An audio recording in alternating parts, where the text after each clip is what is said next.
बदरुद्दीन अजमल म्हणाले, न्यायालयाने हिमंत यांना निवडणूक लढण्यापासून रोखावे.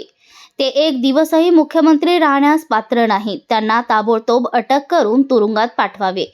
AIUDCA प्रमुख बदरुद्दीन अजमल यांनी आसामचे मुख्यमंत्री हिमंत बिस्वा शर्मा यांना गोळी मारल्याच्या व्हिडिओवरून तात्काळ अटक करण्याची मागणी केली आहे. अजमल यांनी शर्मा यांना निवडणूक लढण्यापासून रोखण्याची विनंती न्यायालयाला केली आहे. ते एक दिवसही त्यांच्या पदावर राहण्यास पात्र नाहीत. बदरुद्दीन अजमल यांनी एक व्हिडिओ जारी केला ज्यामध्ये म्हटले आहे की गेल्या 6 महिन्यांपासून एक विशिष्ट समुदायाविरुद्ध सतत द्वेषपूर्ण भाषणे दिली जात आहेत. ते म्हणाले की 2 दिवसांपासून हिमंत बिस्वा शर्मा मुस्लिम समुदायाच्या काही सदस्यांवर बंदूक दाखवत असल्याचे दाखवण्यात आले होते. हा वाद 7 फेब्रुवारी रोजी शेअर केलेल्या एका व्हिडिओवरून निर्माण झाला आहे, ज्यामध्ये मुख्यमंत्री 2 मुस्लिम पुरुषांवर रायफल दाखवताना दिसत होते. 1 दिवसानंतर तो काढून टाकण्यात आला.